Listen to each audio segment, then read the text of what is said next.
Lord God. Thank you, Heavenly Father. We praise you, Heavenly Father, because you have been so good to us. Kung naging mabuti ang Panginoon sa buhay ninyo, Panginoon, palakpakan natin ang ating Diyos.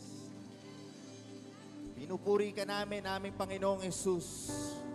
Dahil ikaw ang Panginoon ng mga Panginoon, ikaw ang hari ng mga hari. You are our great mediator. You are blessed assurance. You are greatest hope. You are the Lamb of God and the Lion of Judah. You are greatest assurance. You are the living word at ang pangako nyo ay laging totoo at pinupuri ka namin dinadakila sa umagang ito. Kami po ay umaawit at kami po ay nananandigan. Kaya kami nandito sa umagang ito para makatagpo ka because you are more than enough in our lives. Kapag kasama ka namin, ikaw ay sapat na at higit pa sa lahat. Kaya pinupuri ka namin dinadakila, Panginoon, that you are enough in our lives. We sing this with confidence. We sing this and we stepping out in faith that you are enough. You are more than enough. That Christ, Jesus is enough for me. That's why we will never turn back dahil napakaganda ng plano niyo po para sa amin.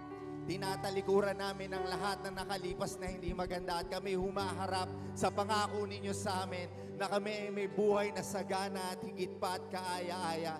Dahil ikaw ay laging mabuti at ikaw ay laging tapat at hindi ka mapapantayan. Kaya nararapat ang lahat ng pinakamataas na papuri para sa ating Panginoong Jesus. Hallelujah! Papurihan natin ang ating Panginoon. Dakilain ka, O Diyos. Dakilain ka, Panginoong Jesus. Tinataas ka namin. Hallelujah! We praise you, Heavenly Father. We praise you, Jesus. Oh, hallelujah. Napakasarap po magpuri sa ating Panginoon. Hallelujah.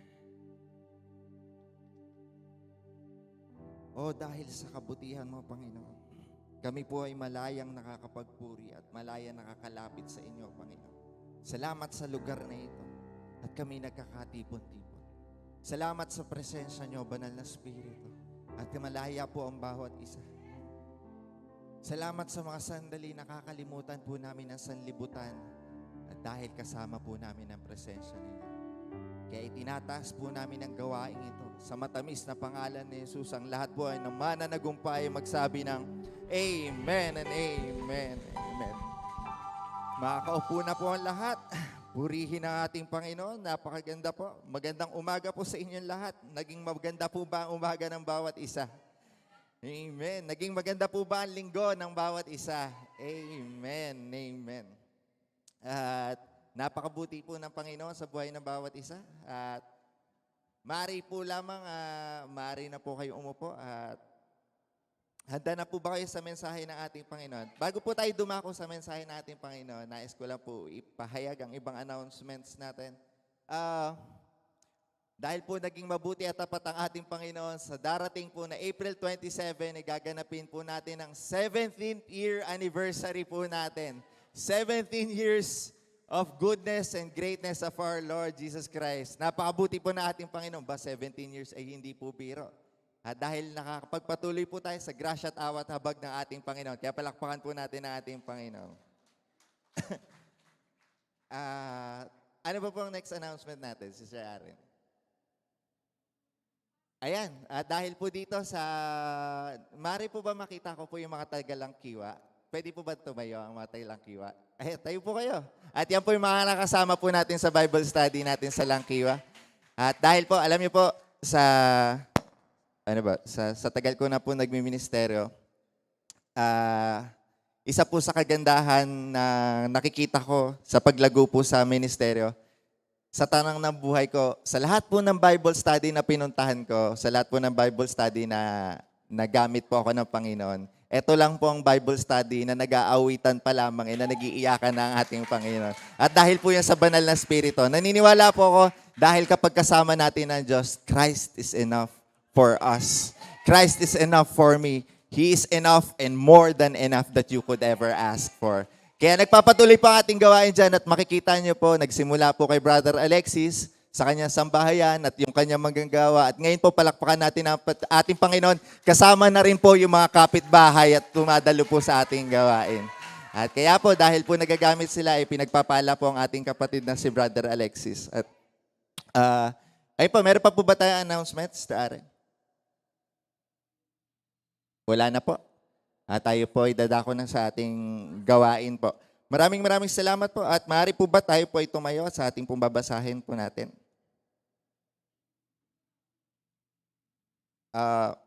Sa John 8 verse 1 to 11.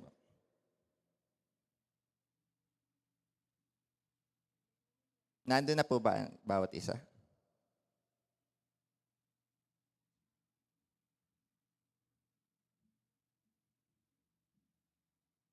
Ito po, basahin po natin. But Jesus went to the Mount of Olives. At dawn, he appeared again in the temple courts where all the people gathered around him, and he sat down to teach them. The teachers of the law and the Pharisees brought in a woman caught in adultery. They made her stand before the group and said to Jesus, "Teacher, this woman was caught in the act of adultery. In the law of Moses, commanded us to stone such women. Now what do you say?" They were using this question as a trap in order to have a basis for accusing him. At susunod po natin is John 1 verse 14 po. Ang sabi po ng John 1 verse 14, sabihin niyo lang po pag naando na po kayo. Aatras niyo lang po ng konti yung Bible niyo. Naando na po ba kayo? Kung wala pa po, magsabi lang ng wait lang. Dahil wala po nag-wait lang. Ito po ang pagkakabasa. The Word became flesh and made His dwelling among us. That we have seen His glory, the glory of the one and only, who came from the Father, full of grace and truth. Palakpakan po natin ang pagkakabasa ng salita ng Diyos. At bago po tayo tayo po muna ay manalangin. Diyos aming Ama, dakila sa lahat, pinupuri ka namin, pinasasalamatan, Panginoon. O banal na Espiritu at Panginoon Jesus, Lord God, sa umagang ito, hipuin niyo po ang puso ng bawat isa. Buksan niyo po ang aming puso't isipan at pandinig, Panginoon, upang matanggap po namin ang pagpapala. Kumilos ka, banal na Espiritu, sa buhay ng bawat isa. At gamitin niyo lamang ang labing ito para maihayag ang salita ninyo. At sa umagang ito, inaangkin po namin ang katagumpayan sa matamis na pangalan ni Jesus. Amen and amen. Bago po kayo tignan niyo po yung nasa kanan niyo. Sabihin niyo, ang Panginoon Jesus ay full of grace. Sabihin niyo sa kaliwa niyo, hindi nakinig yung nasa kanan ko eh. Jesus is full of truth. Sabihin niyo sa likod niyo o sa harap niyo, Jesus is full of grace and full of truth. Maaari na po kayo palakpakan po natin ating Panginoon. Ang title po ng pag-uusapan nating umaga ngayon is Full of Grace and Truth. Full of Grace and Truth. At wala na pong iba, ang katangi-tangi po natin nag-iisa ay ang ating Panginoon Jesus na puno ng grasya at puno ng katotohanan. At wala yung iba kundi ang ating Panginoon Jesus. At bago po magpatuloy, ang mundo po ngayon ay nagse-celebrate ng tinatawag na Palm Sunday. Pero mapapansin nyo, hindi po yun yung pinuntahan natin ngayon, yung Palm Sunday. At pinagpe-pray ko sa Panginoon, Panginoon, ano yung message na gusto mo iparating yung Palm Sunday in a different way na hindi namin kailangan gamitin ng palaspas? Dahil alam po natin ang storya ng palaspas. Pero dahil po sa kabutihan natin, Panginoon, ang gospel po ng Panginoon hindi magbabago. Ito po ang mga panahon na tinatawag na Holy Week at dahil sa Holy Week, yung from Palm Sunday up to Easter Sunday, naaalala natin yung pinagdaanan na ating Panginoon Jesus. Tama po ba? At sa Biblia, sikat na sikat po yan. Yung four gospel. Hindi nyo mahanap yung Passion of the Christ, the movie, yung The Chosen, kundi naandun sa gospel. Iba yung buhay nila apostle, iba rin yung buhay nung nasa Old Testament. Kundi makikita nyo lang po sa gospel, which is the Matthew, Mark, Luke, and John. At naalala ko yung isang post sa isang Facebook. It's meant to be na nakakatawa. Parang sa isang room ng mga estudyante, yung teacher nagbigay ng assignment. At may 4 na estudyante, si Matthew, Mark, and Luke and John at nagpasa sila. Ang sabi ng teacher, nagkopyahan kayong apat, no? Pare-pareho lang ang story ang pinapakita nyo. Pero this time around, pag binaliktad po natin, the story of these four people has saying the same story but in different approach. At naalala ko si Brother Jermaine, nagkikwento sa akin, kung kilala niyo po yung bata, si Brother Jermaine, may mahusay po sa film and video editing and videography. Sa mundo po ngayon, sa age nila ngayon, at that age, ewan ko kung si Sister Joeline ay dumaan dito o sila Mayeng, at that age, sa senior high school, kailangan na nila gumawa ng film. Nung panahon ko, hindi kailangan ng ganun eh. Okay na yung sumayaw lang ng maglalatek, pasado na. Ngayon, kailangan ng film, kailangan kayo maggawa ng movie or mini-movie na kailangan ng mga mamahaling gadget or cellphone. Nung panahon natin, wala pong ganun eh. Pero kung makikita po natin dito, ibinigay sa apat na to yung assignment, pero meron silang different approach. At napag-uusapan po namin to sa midweek. Ngayon po, sa mundo ngayon, ipapalabas po sa sinehan, kung alam niyo po, i-plug ko na, yung The Chosen, mapapanood po sa sinehan yon. Pero dito po, sa Matthew, Mark, Luke, at John, kung kayo po ay mahilig sa, sino po yung mga nanonood ng TV, wag na po kayong mahiya, siguro naman nanonood kayo ng movie. Kung nanonood po kayo ng mga National Geographic Channel or ng Discovery Channel, yung mga documentary na palabas, doon niyo po ma-enjoy ang sinusulat ni Matthew. Kasi sa sulat ni Matthew, ipinapakita ni Matthew na si Jesus Christ ay ang hari. Ang prophecy ng more than 300 years, kaya Matthew chapter 1 pa lang, makikita nyo na yung lineage ni Jesus Christ, from Jesus Christ up to King David, para lang maipakita yung lineage ni Jesus Christ na siya ay hari. At kung gusto nyo naman ng mga palabas na action-pack at labanan, basahin niyo po yung libro ni Mark. Sa libro po ni Mark, ipinapakita dito that Jesus is a servant. Sa libro ni Mark, wala po siyang inatupag, kundi ipakita yung mga ginagawa ni Jesus sa paglilingkod. And puro acting na to, puro trabaho si Jesus Christ. Sa totoo lang, sa buhay ni Mark, pag tinignan nyo, in-skip niya na yung child period ni Jesus Christ. Hindi niyo mababasa sa libro ni Mark yung Christmas. Hindi niyo makikita doon kung paano kinonseive si Jesus Christ. Nag-start yung story ni Mark, yung adult na si Jesus at nag-i-start na siya na ministry. So that he could show that Jesus is also a servant. At kung gusto niyo naman po yung detailed na movie, basahin niyo po yung The Book of Luke, si Dr. Luke. Si Luke po ay isang doktor at kapag po doktor, nandiyan ba si Doc Jonah? Kapag po doktor, medyo detail-oriented sila. Sa mga nagpa-check up na po, di ba pag sine-check up kayo, ang daming itatanong sa inyo. Kahit ang background ng mga magulang nyo, kukunin nila dahil detail-oriented sila. At para maipakita ni Luke that he is a son of man, sa Matthew po, ipinakita si Jesus Christ, lineage niya papunta kay Haring David. At aaminin ko po sa inyo dati, pag binabasa ko yun, medyo inaantok ako. Napakadaming pangalan, ini-skip ko ito. Mula kay Jesus, papunta kay David, nakakaantok na. Pero dito kay Luke, dahil detalyadong tao siya, mula kay Jesus, papunta kay Adan. So, mas marami pinupunta niya dahil ganun siya kadetalyado. Pero ang binasa po natin ngayon, salamat sa Panginoon, ay ang libro ng John. And the book of John shows that he is a son of God, that he is a God. At wala na pong ibang libro na magpapakita kung paano ine-express ng Panginoon ang pagmamahal niya sa ating lahat, kundi sa book of John. There's no other book in the Bible that would express how Jesus loves us. Kaya nga dito natin mababasa yung heart of the Bible. For God so loved the world that He gave His only begotten Son, that whomsoever believeth in Him will not perish but will have an everlasting life. Dahil po sa pagmamahal ng ating Panginoon, at hindi nyo na po yung makikita, walang ibang nagsulat niyan. Kahit po sa book of John, makikita nyo that Jesus wept. Sa tinuro ni Pastora last week, Jesus wept. Why did Jesus wept? Because of the compassion nung nakita niya si Mary at yung mga tao na umiiyak because of the loss of Lazarus. And it struck Jesus na naiyak din siya dahil sa pag-ibig sa ating lahat. At wala na pong iba nagsulat nito, kaya nga kilala si John the John the Beloved. Dahil siya lang ang katangi-tanging disipulo na laging sumasandal sa ating Panginoong Hesus. at naririnig niya ang tibok ng ating puso. Oh, how beautiful it is na marinig mo ang tibok ng ating puso, ng ating Panginoong Yesus, na makasama ka. Tayo nga lang, makasama natin ang ating Panginoong Yesus, higit na sapat pa. Pero yung marinig mo ang tibok ng puso ng ating Panginoong Yesus, napaka-heavenly po nito. At doon sa binasa po nating huli, sa John chapter 1, verse 14. Dahil ipinapakita ni John ng ating Panginoong Hesus ay siya din ng Diyos, parang nire-rewrite niya yung Genesis.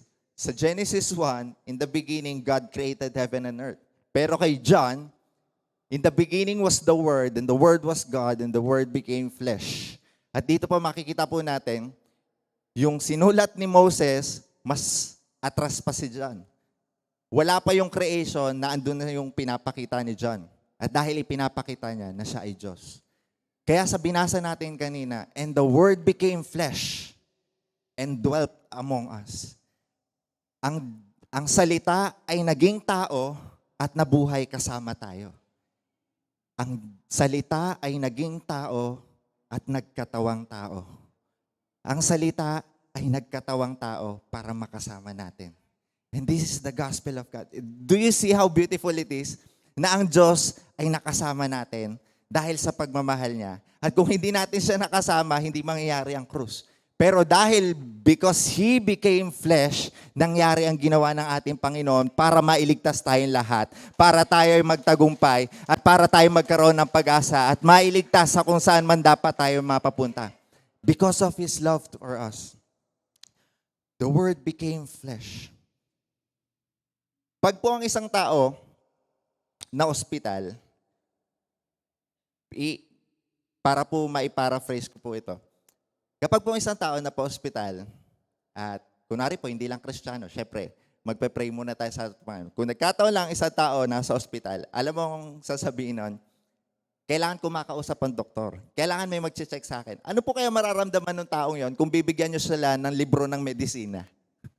Kailangan makakita siya ng tao na makakaintindi na itong librong to. Alangan naman bigyan nyo siya ng panahon para basahin ng medisina. O kaya naman, nagkaroon ka ng kaso at haharap ka sa isang, anong tawag na to?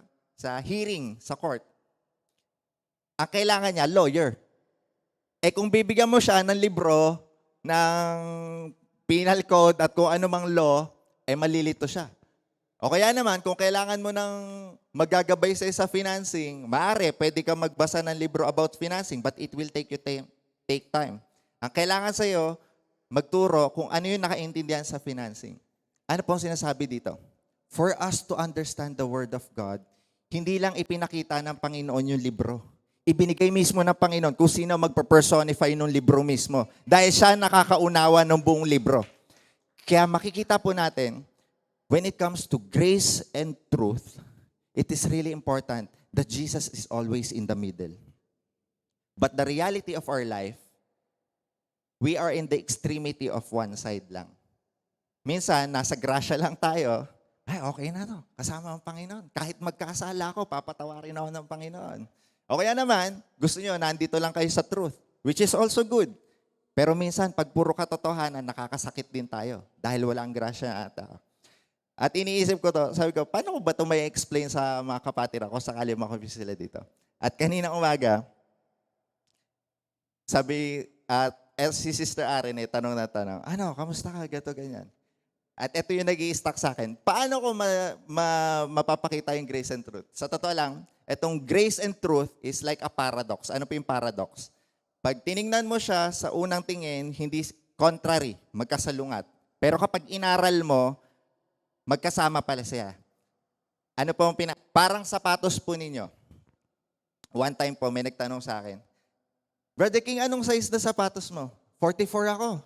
At nung dumating yung sapatos, masikip sa akin. Ay sabi, akala ko ba 44 ka?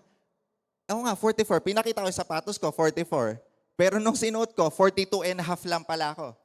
So, dali sabi, contrary. Pero nung nalaman ko, magkaiba pala yung size ng Europe at ng US, pareho silang tama. Sa unang tingin, magkasalungat, pero parehong tama. At ito po ngayon, pag kailangan po natin ng grasya at katotohanan, kailangan po natin Panginoon.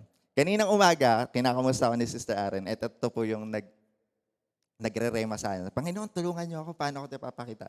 At ito pong notebook ko, last time po, kailan ba yung, basta, huli po ako nagsalita, hindi po yung February, last year pa. Hindi ko po alam yung pamangkin ko. Sister Aren, pwede mo pa mapakita yung pamangkin ko? Si Anika. Meron po kasi ang pamangkin sa kuya ko. Dalawa po sila, yung panganay, tsaka yung bunso. Yung isa po, Sister Aren. Si Anika. Meron po pamangkin, si Anika. Eto. So, di ba adorable? Ang cute-cute kasi bata ang cute-cute. At hindi ko po alam na itong batang to ay nag-drawing sa notebook ko.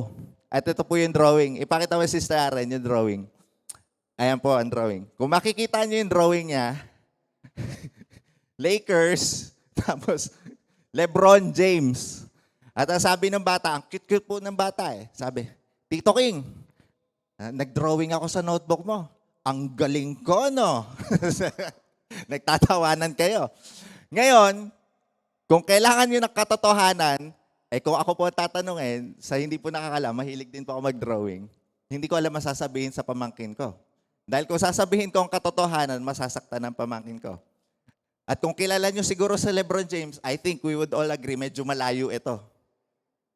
Pero dahil sa grasya, at dahil sa pagmamahal ko sa aking pamangkin ko, ang galing naman ng pamangkin ko mag-drawing. Ang lapit na sa katotohanan na. Parang sa asawa lang. Pag nagtanong ang asawa nyo, hindi na ako gagamit na ibang tao. Kami na lang po mag-asawa. Sa mga nakakaalam naman po, kami mag-asawa, sa mga nakasama na ako, marami ang mag-a-agree dito at marami ang testify na si Brother King at Sister Aren ay nananaba sa kamay. Tama po ba? At si Sister Aren, dahil ang goal po namin ay pareho kaming lumusog at magkaroon ng laman, dahil po pinagpapala kami ng Panginoon, si Sister Aren, minsan po nagtatanong, ang laki ng tiyan ko ngayon. Sabi, pinag-pray ko, siyempre, buntis ka eh. Pero kinakalog niya yung taba. At kung sasabihin ko na, one time po, sinabi ko, ang laki nga ng tiyan mo, tumataba ka na. Sabi, ang laki na ng tiyan ko. Sabi, nasa isip ko lang, tinatanong-tanong mo ko eh. Pag sinabi ko yung katotohanan, maiinis ka. Para pag sinabi ng asawa nyo, mataba na ba ako? O ngayon, mga lalaki, alam nyo na ang sagot. Hindi nyo pwede diretsuin agad. Kailangan nyo ng grasya. Hindi lamang katotohanan. Kaya sinabi na Apostle Paul, maari ang katotohanan, pero kung wala ang Espiritu ng ating Panginoon, kung wala ang pagmamahal, makakasakit lagi tayo. Kung lagi tayong nasa excellence at laging pagtutuwid, tinitiyak ko sa inyo, lalayuan tayo ng tao. Pero kailangan nandito ang grasya. And that's in the middle where Jesus is. Naalala niyo po, minsan, ang pananampalataya at pananalig natin, wala doon sa dulo kung saan tayo magtatagumpay. Nasa pagsubok. Hindi sa simula, hindi sa gitna, kundi nasa gitna kung saan tayo nag-aantay. Kasi pag nag-aantay ka, mananalangin ka. Pag nasa pagsubok ka, mananalangin ka. At doon natetest ang pananampalataya natin. Because Jesus is the author and the finisher of our faith. Kung ano yung pinagdadaanan natin, then He is perfectly strong for us.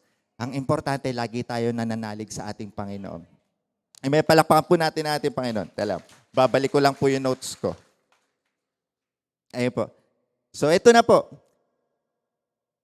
Ang reality po ng buhay, minsan nasa one side lang po tayo. Pero dahil mabuti po ang ating Panginoon, ipinakita niya po itong example of having grace and truth. Sa totoo lang po, minsan ang hirap balansehin ng grasya at katotohanan. Kagaya nga po na pinakita kong example. Who would agree? Amen? Tama po. So, doon po sa nabasa natin sa chapter 8, verse 1 to 11,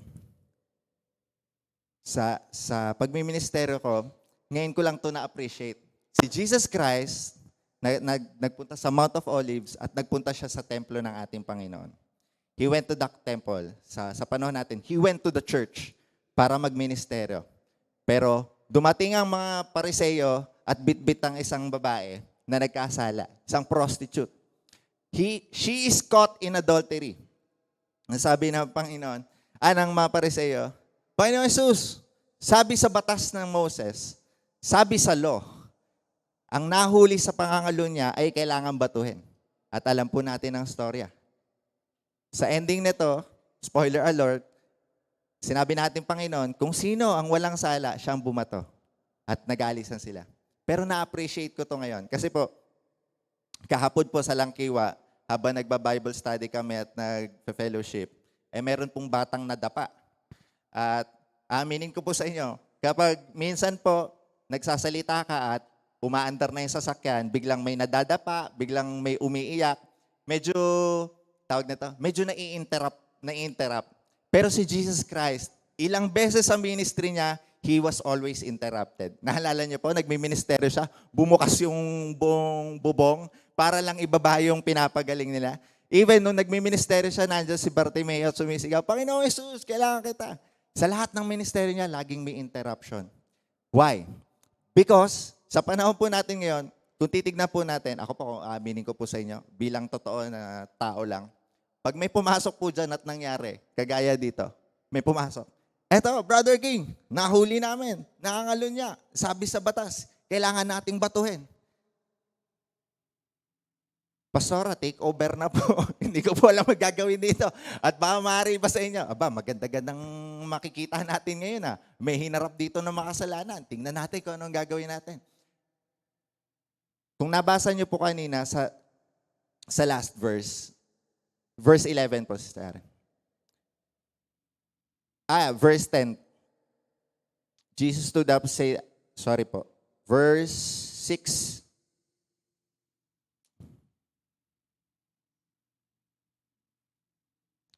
Ayan. Jesus, this they said to test Him. They were testing Jesus. Kasi si Jesus Christ nasa church at kailangan nila, sa ibang translation po, they meant to trap Jesus. At kung babasahin niyo po mabuti, bakit this was a trap? Bakit nila sineset up? So yun magandang term. Sineset up nila ang ating Panginoong Jesus. At kudos dito sa mga Pariseo na to, napakaganda ng setup nila.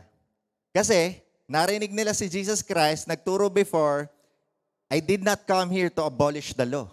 I came here para sa pagmamahal ng tao. Pero ngayon, sinakto nila na si Jesus Christ nagtuturo sa harap na ibang tao. So makikita ngayon, if you didn't abolish the law, kailangan tuparin mo itong sinasabi ni Moses. Batuhin natin to. Pero kung babatuhin natin to, huling-huli ka naman na kulang ang pagmamahal mo sa tao. So si Jesus Christ ay nasa gitna at magugulat. At kung ibang tao ito, ay panigurado magugulat din, kagaya ng sinabi ko sa inyo. Ang kagandahan po, Jesus was no ordinary man. He is the Alpha and the Omega. He is the Son of the Lord living God. He is the living Bible. He is the Word of truth. At alam niya lahat. He is the omnipotent and the omniscient. And that's why I love God. Because He's not just omnipotent, He's also, hindi lang siya all-powerful, He is also all-knowing. Ano po yung pinakaiba nito? Sa mundo po, o dito sa mundo, ang hirap kapag all-powerful ka lang at wala kang wisdom.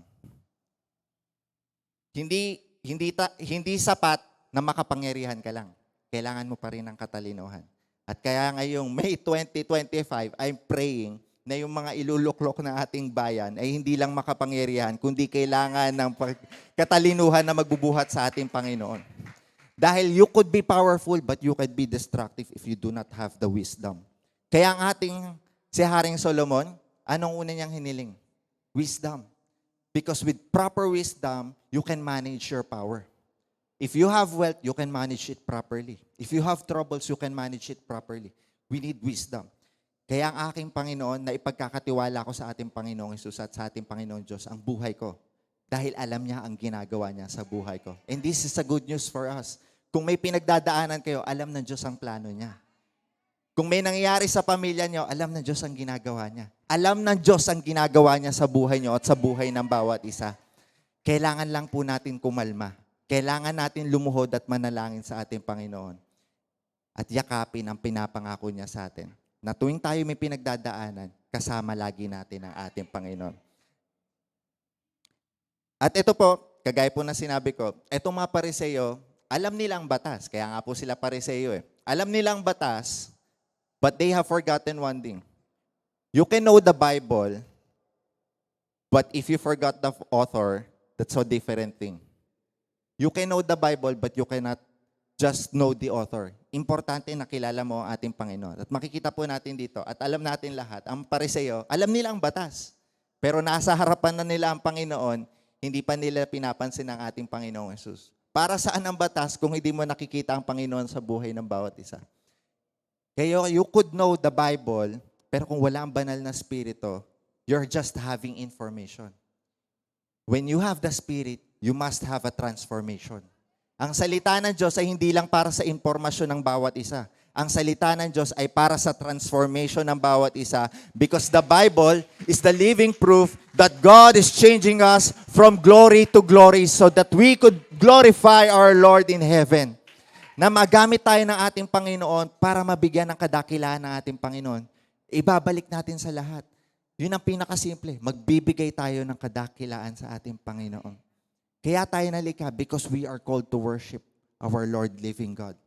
We are called to worship. Hindi lang po sa awitan. Everything that you do when you think of God, it's called worship. Hindi lang sa loob ng church. Sa labas ng church, whether you eat or drink, do it all for the glory of God.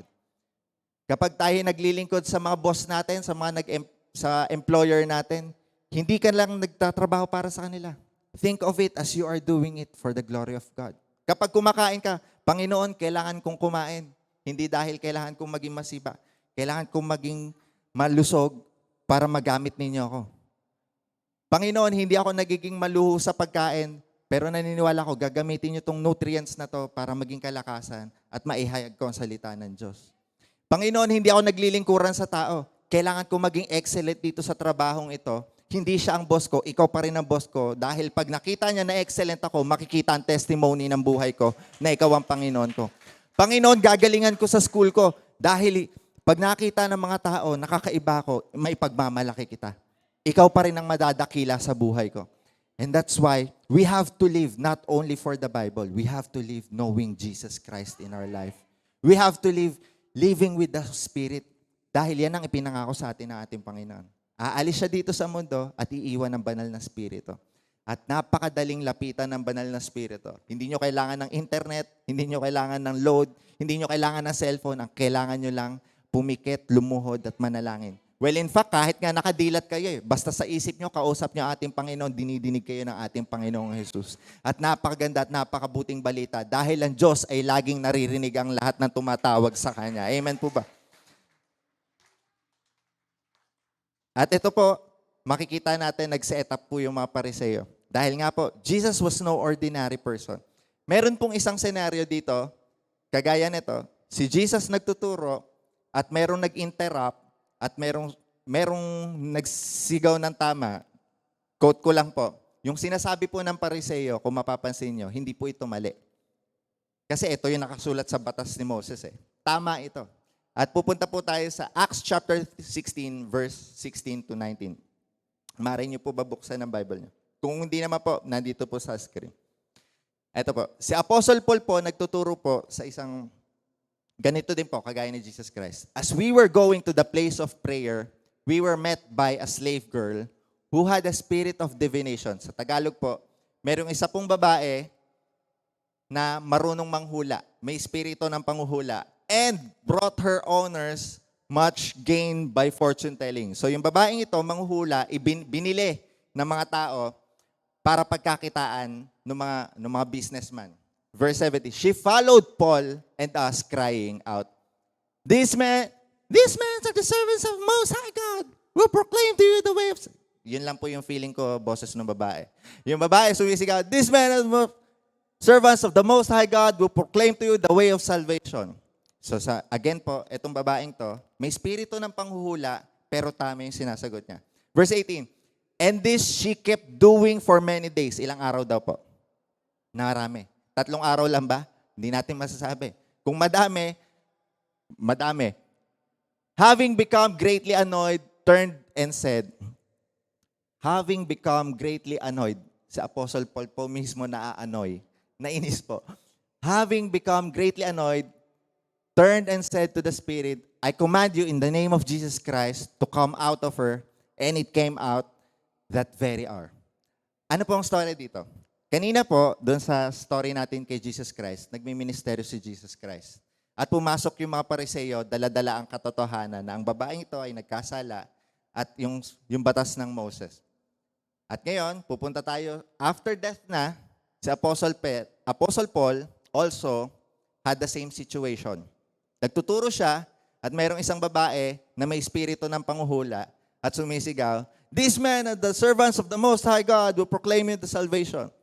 Sa totoo lang po, kung ako po ay nagtuturo sa isang ministeryo at may sumisigaw, ayan si Brother King, servant of the Most High God, proclaiming sa tenga ko, ayos to ah. Naniniwala siya na ako'y lingkod ng Panginoon. And the next day, "This man is the servant of the Most High God who proclaimed the salvation of..." Next day, ayos pa. Narinig ka namin. Third day, "These men are servants of the Most High God who proclaim the salvation of God." Ayos na, narinig ka na namin kahapon. On the fourth day, "This man is a servant of the Most High God." Tatanungin ko po, may mali po ba sa sinasabi ng babae? Katotohanan nito. And the fifth day, on the sixth day, on the seventh day, si Apostle Paul medyo nairita na at nainis. Paulit-ulit ka. Pero kahit totoo yung sinasabi ng babae, alam ni Paul kung ano yung problema dito. Hindi yung sinasabi ng babae. Ang problema dito, yung espiritu ng babae. Dahil yung espiritu ng babae, yung gift ng panghuhula, ginagamit ng mga businessman para pagkaperahan.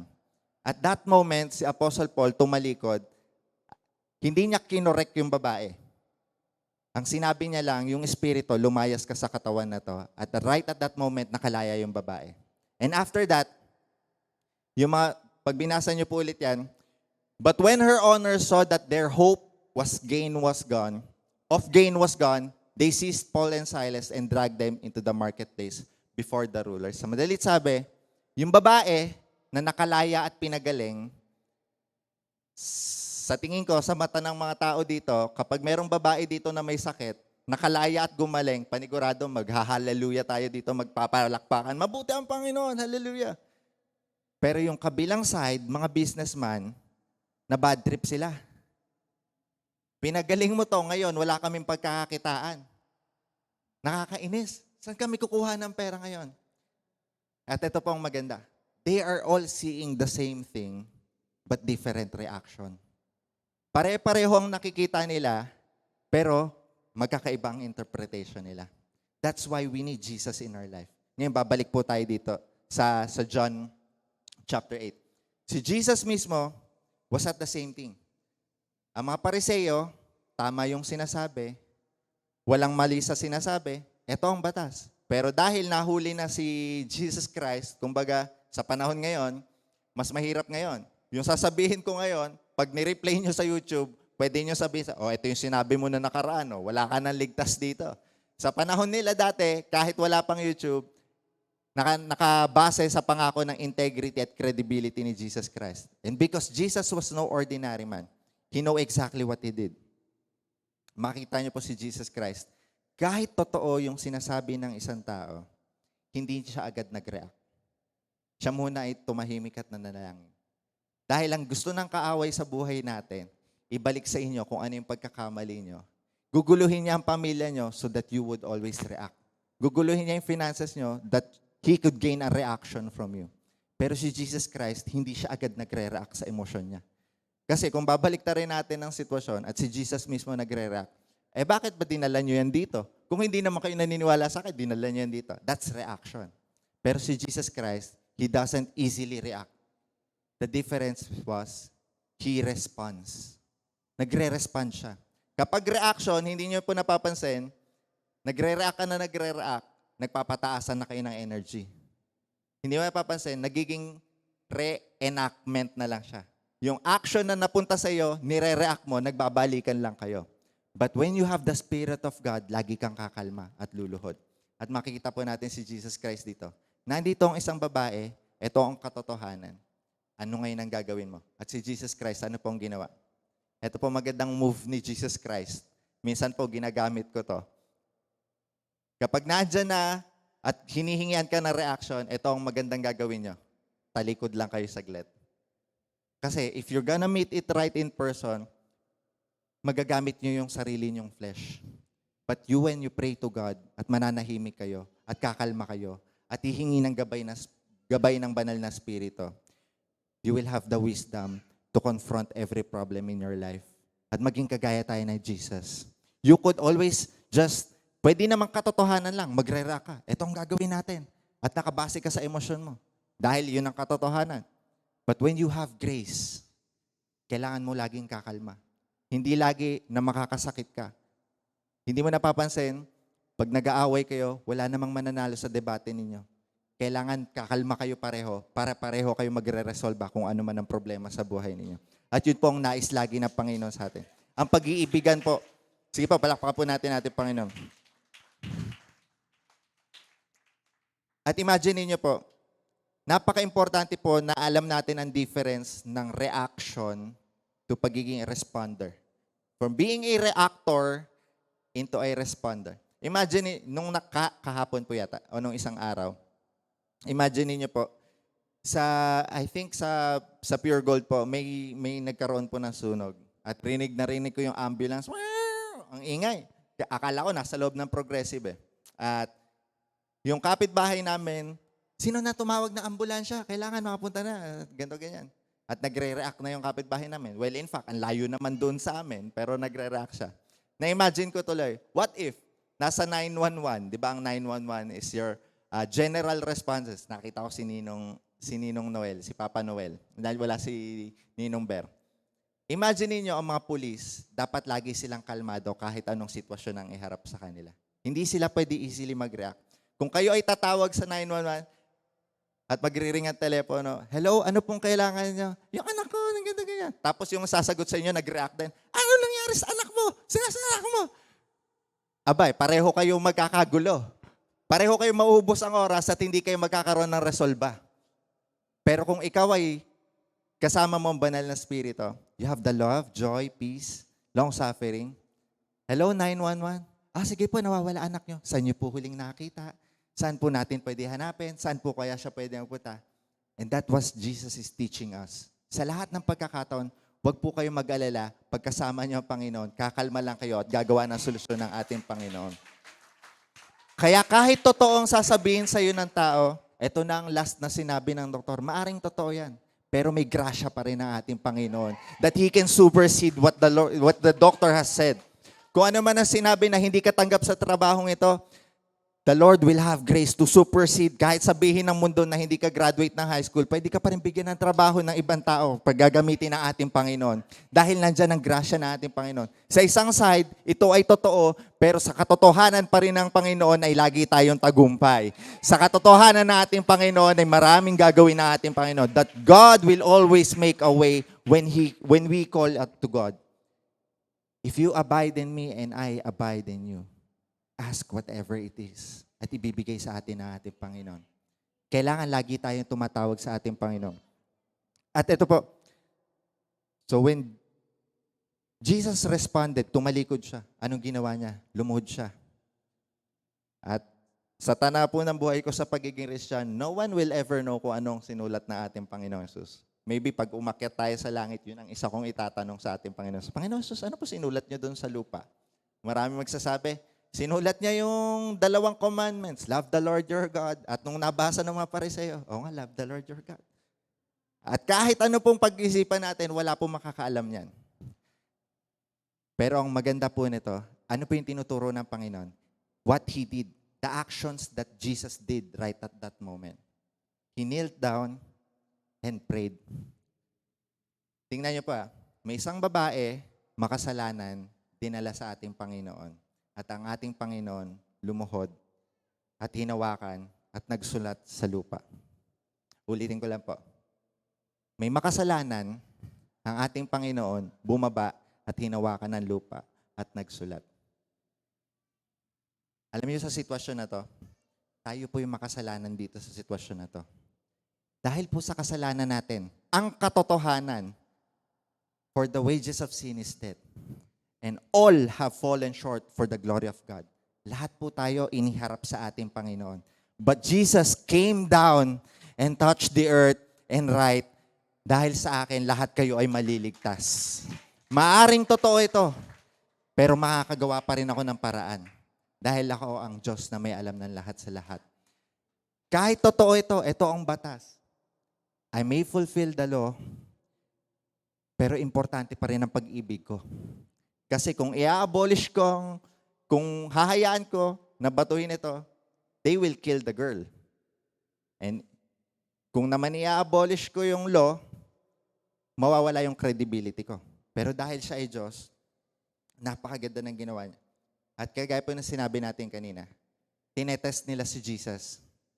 It is a trap for Jesus. Bakit ko po ito nasabi? Number one, sinabi po ng salita ng Diyos, tinetest nila si Jesus. Kagaya po sinabi ko, napakaganda ng ginawa ng ating Panginoon. Kudos, kasi ganda ng plano nila. Pag binasa niyo po yung Leviticus 20 verse 10, ano po yung nasa Leviticus chapter 20 verse 10? Ito po yung batas na tinutukoy po nung mga Pariseyo. If a man commits adultery, yun nga po yung binibitbit nila, with the wife of a neighbor, both the adulterer and the adulteress shall surely put to death. So ang tanong po, sino daw po ang dapat mamatay? Both. Sino yung dinala ng Pariseyo? Isa lang. So may kulang. Akala ko po dati, pag sinasabi din ni Jesus Christ, which is also true, kung sino yung walang sala, siya yung unang bumataw. At minsan ginagamit lagi nito. Wag niyo ako sasabihin, wag niyo ako huhusgahan. Dahil ang Diyos lang ang pwede maghusga sa akin. Wag niyo ako husgahan dahil ang Diyos lang pwede maghusga sa akin. Pero ano po yung tinuturo dito sa atin ng Panginoon? Pinapakita dito na ating Panginoon. Kahit totoo yung sinasabi ninyo, kahit nagkasala ang babaeng ito, at marami sa atin, napaka-easily tumingin sa kung ano man ang sitwasyon. Si Jesus Christ, alam niya pa rin ang laman ng puso ng bawat isa. He was asking them, kung sino ang hindi nagkasala. Kasi kung batas ang pag-uusapan natin, may nilabag kayong part dito sa batas na to. Hindi nyo sinama yung lalaki. At kung susundin ko kayo, pare-pareho tayong mali. Because Jesus is so wise and full of wisdom. He has the grace and also the truth that He knows exactly what to do in this situation. Kaya napaka-importante sa buhay po natin, lagi natin kasama ang banal na Espiritu. She was guilty, sinasabi niya dito sa mga Pariseyo, kung sino ang walang sala, siya ang unang bumato. Totoo, na guilty tong babaeng to. But katotohanan din, you are also not qualified to do the judgment. Only I can do the judgment. Only my God the Father can do the judgment. And guess what? Kahit ano po ang pinagdadaanan nating sitwasyon sa buhay natin, hindi po tayo makakapaghusga kung ano po ang kinabukasan natin. Iba pa rin lagi ang plano ng ating Panginoon. Kung ano yung sinimulan mo ngayon, mukhang pangit nga kinabukasan, pero hindi pa rin tapos ang ginagawa ng ating Panginoon. Kahit anong invite mo sa asawa mo pumunta sa church, maaaring mapapagod ka, pero iba pa rin ang plano ng ating Panginoon. Because Jesus is the author and the finisher of our faith. Pag po iniisip ko yung faith, Jesus is the author of our faith. Sabi ko nga sa mga kalalakihan. Akala ko dati, hindi pala akala. Sa pagkakaalam ko, ang pananalig, tayo magde-decide nito. Tama po ba? Tayo magde-decide. Pananalig natin to. Pero pag tinitingnan natin, si Jesus ang author at naglathala ng ating pananampalataya. Sa madalit sabi, nakapredestined na yung pananampalataya natin. Akala ko po gano'n. Pero sa totoo pala, pag sinabing author, siya ang may lakda nito, yung buong storya.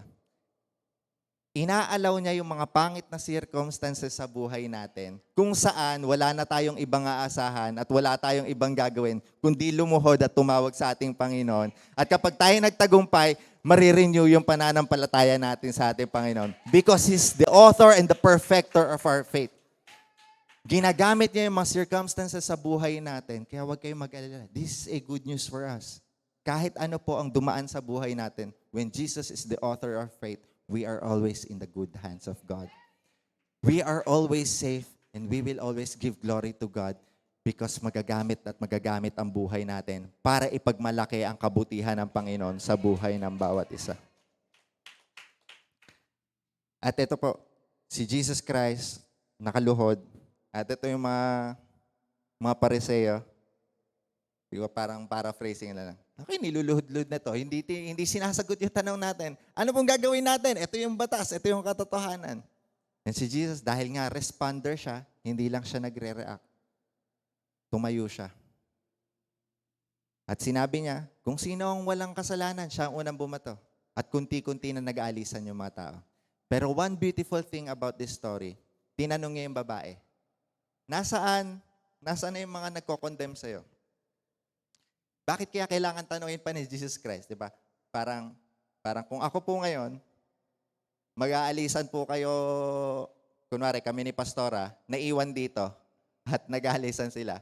Tatanungin ako ni Pastora, Brother King, nasaan na yung mga attendee natin? Aba, hindi niyo po ba napansin, nag-aalisan po, tatanungin niyo pa ako. Parang kitang-kita naman po natin. Pero tinanong siya ni Jesus Christ. Why? Because yung babaeng yon nakaluhod at nakayuko at hindi niya na nakikita kung ano nangyayari. Minsan po sa buhay natin, we are so ashamed of what has happened in our life. Or minsan, meron tayong hinahakbangan at nagkaroon tayo ng pagkakamali. May hinahakbangan tayo na minsan nagfe-fail tayo at doon na lang tayo nakafocus. Na kahit hindi natin alam at hindi natin nakikita ang ating Panginoon, inaalis niya lahat na nakaharang para sa pagpapala natin. Inaalis niya lahat kung ano man ang nakaharang para magkaayos ka sa pamilya niyo. Inaayos niya na lahat ng pagkakataon para hindi magtagumpay ang business ninyo. Inaayos niya na lahat kahit hindi po natin alam. Because He is the way. Even when I don't see it, you're still a working God. Even when I don't feel it, you are still a working God. Not just because hindi kita nakikita at hindi kita nararamdaman, hindi ibig sabihin nagpapahinga ka. Ikaw ang Diyos na hindi nagpapahinga at lagi ako nakikita. At it is a confidence for me na alam mo lagi ang ginagawa mo sa buhay ko dahil maganda ang plano mo lagi. At ito si Jesus Christ, tinanong ang babae, nasaan na yung mga nag-condemn sa'yo? Wala na po eh. Kayo rin po ba i-condemn niyo ako? Hindi kita i-condemn. Walk now and sin no more. At sa sandaling ito, yung babae, I could feel habang binabasa ko to, yung babae, she has a new life. Parang na-reset ang buhay niya. It only takes one man. When someone believes in you, then that is a sign that God can do something in your life. God can do greatly in your life. Ang tanong, naniniwala ka din ba? Dahil minsan tayo pinatawad na ng ating Panginoon, pero pinipilit pa rin natin, hindi, kailangan ko pagsisihan na to. Napatawad ka na nga ng ating Panginoon. Hindi, kailangan ko pagsisihan to. Hindi mo na ako mag-church kasi laki ng kasalanan ko. Well, in fact, kung nagkasala ka, yun nga ang pagkakataon na dapat kang lumapit sa ating Panginoon. Kung kailan ka mahina, doon ka dapat lumalapit sa ating Panginoon. Hindi ako karapat-dapat kasi kulang ang pananampalataya sa ating Panginoon. He is the author of your faith. Kaya kailangan mo lumapit sa ating Panginoon. Kaya tayo po, lagi tayong magsama-sama. Kaya napaka-importante ng sinasabi ni Apostle Paul. Huwag niyong kakaligtaan ng mga gawain. Dahil dyan tayo magpapalakasan. Napaka-importante po na tayo po ay nag-iibigan. At ang katotohanan po, hindi po natin iwawaglit ang katotohanan. Pero napaka-importante that we will also meet the grace of God. At kung titignan po natin, how can this be possible? Simple lang. It is because of Jesus. Jesus is full of grace and full of truth. Sa isang side, kapag excellent ka lang at ikaw lang ang magaling, pag iniwan ka ng mga kasama mo, pagod ka. Hindi ka makaka-move on. On the other side, pag puro grasya lang at hindi kayo nagkaroon ng excellence, walang mangyayari sa inyo. Pero ang kagandahan nito, pagkasama natin ang Panginoon, it will always meet halfway kung saan nagtatagpo ang langit at lupa na ibinaba ng ating Panginoon. At yun ang kagandahan ng buhay ng ating Panginoong Hesus. And most of us, sa dami po ng pinagdaanan sa ating buhay, nakakalimutan po natin na ang Diyos po ay laging maahbagin. Ang ating Panginoon ay laging puno ng grasya at aawat-abag. Sabi po ng salita ng Diyos, Sister May, dito ka na. Sabi po ng salita ng Diyos, but my grace is sufficient for all your circumstances. My grace is sufficient for you, for my power is made perfect in weakness. Whew! My power is made perfect in my weakness. Sa kahinaan ko, you are powerful and perfect. Sa kahinaan at pagkukulang ko, dun kita nararanasan na Panginoon. Sa pagkukulang ko, dun kita masusumpungan na Panginoon. Kaya hindi ko ikakahiya ang kahinaan ko dahil dun kita makikita. Hindi lang sa excellence ko, kundi sa grasya mo, Panginoon. I will be saved not by work, but by faith through our Lord Jesus Christ. Kaya wala akong ibang itataas palagi sa buhay ko. Wala akong itataas kundi sa sandaling ito. Walang iba kundi ang Panginoong Jesus. Dahil kung isi-simplify natin, He is full of grace and full of truth. At lahat ay magpapanagpo sa buhay natin. Kung may problema sa pamilya niyo, always remember the grace of God. Kapag may nang-away sa'yo, always remember the grace of God. Kung nagkakaroon ng pagkukulang, always remember the grace of God. For my grace is sufficient for you, for my power is made perfect in weakness. At dahil tayo'y mahina, maipagmamalaki natin na kailangan natin ng ating Panginoon. That Christ is enough for me. That Christ is more than enough that what you could ever ask for. For God can do exceedingly and abundantly more than you could ever ask. For those who love the Lord. At kahit anong sabihin ng mundo, kapag laging tayo titingin sa ating Panginoon, i-guide lagi tayo ng ating Panginoon kung saan tayo tutungo. I-guide tayo ng ating Panginoon kung saan tayo hahakbang. And the Lord keeps telling me, marami dito sa simbahang ito, they want to serve God. They want to be closer to God. But some of the circumstances in life are keeping them apart. Magiging karapat-dapat kaya ako maglingkod sa Panginoon hindi hindi maayos ang pamilya ko. Magiging karapat-dapat ba ako sa Panginoon may kasalanan pa ako. Sinasabi ko sa iyo kapatid, ang grasya ng Panginoon ay higit at sapat pa. Kaya sa umagang ito, kung nararanasan niyo ang kalayaan, tumayo po kayo. Sa lahat ng tao na nais humakbang at mapalapit sa ating Panginoon, humakbang din po kayo sa unan. You don't need to react. You have to respond unto God. At dahil mabuti ang ating Panginoon, we will respond to God with love and kindness because we are called to worship. We are called to worship our living God. At napakasarap magpuri sa ating Panginoon. At napakasarap lumapit sa Panginoon. Kaya ikaw kapatid, kung nais mo lumapit at humakbang, papalapit palalo sa ating Panginoon. Kung nais mo magkaroon ng buhay na nakakapaglingkod sa ating Panginoon, huwag kang matakot. Ang ating Panginoon ay puno ng grasya, puno ng pagmamahal. Ang ating Panginoon ay lagi naandyan para yakapin ka. Ang ating Panginoon ay lagi naandyan dahil may plano siya sa'yo. Pwede mo ba sabihin sa katabi mo, for I know the plans I have for you, saith the Lord. Sabihin mo sa kaliwa mo, alam mo ba ang plano sa iyo ng Panginoon? Ay puno ng kabutihan. Ano pong naramdaman nyo nung narinig yung katabi ninyo? Refreshing, encouraging, motivated. Would you for a moment close your eyes and imagine God saying it directly unto you? Kung sa kapatiran mo, you feel the comfort at kapahingahan, how much more if Jesus is directly talking into you? Trabaho po lagi natin mag-expect sa ating Panginoon dahil ipinangako na ating Panginoon na mabuti ang plano niya sa atin. Kaya sinasabi ng Panginoon directly unto you, I know the plans I have for you. That plan is to prosper you. Kailangan mo lang lumapit lagi sa akin. Kailangan mo lang huwag mahiya sa akin. Kailangan mo lamang ng pananalig at lumuhod. Kailangan mo lang itawag ang pangalan ko dahil ang pangalan ko ay higit pa at laging nasa ibabaw at hindi mapapantayan ng kahit na sino dito sa mundo. At yan po ang ating Panginoon. Kaya sa umagang ito, itaas po natin ang kamay at tayo po mananalangin. Heavenly Father, Holy Spirit, without you, Holy Spirit, baliwala ang lahat ng ito. Without you, Holy Spirit, kung hindi ka kikilos sa buhay ng bawat isa, Lord God, it can never be enough. But I believe, Lord God, na kumikilos ka na sa puso ng bawat isa, Panginoon. Sa lahat na nakakarinig ng tinig na ito sa mensaheng ito, Panginoon, bigyan niyo po kami ng kalakasan upang talikuran ng mga bagay na dapat namin tinatalikuran, Panginoon. Bigyan niyo kami ng tapang humakbang, Panginoon, in the supernatural. Sa lahat ng pagkakataon, kahit sabihin ng mundo na hindi kami karapat-dapat, alam namin sa harap ninyo karapat-dapat na kami. Dahil hindi po kami nakikita nyo, kundi ikaw, Panginoong Yesus.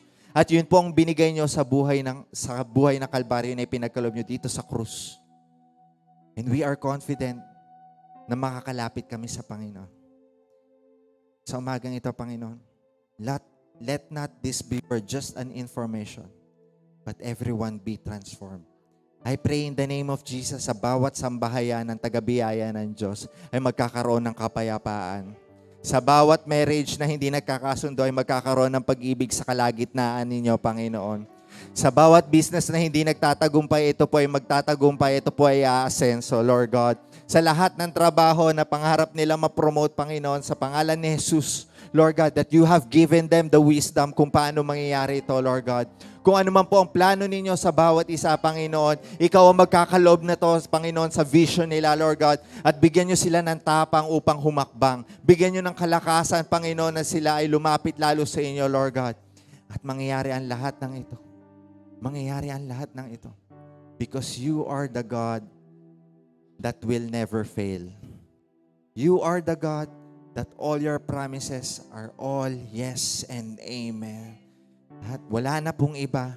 At itataas po namin ng lahat ng aming panalangin sa matamis na pangalan ni Jesus. Ang lahat po ay magsabi ng Amen and Amen.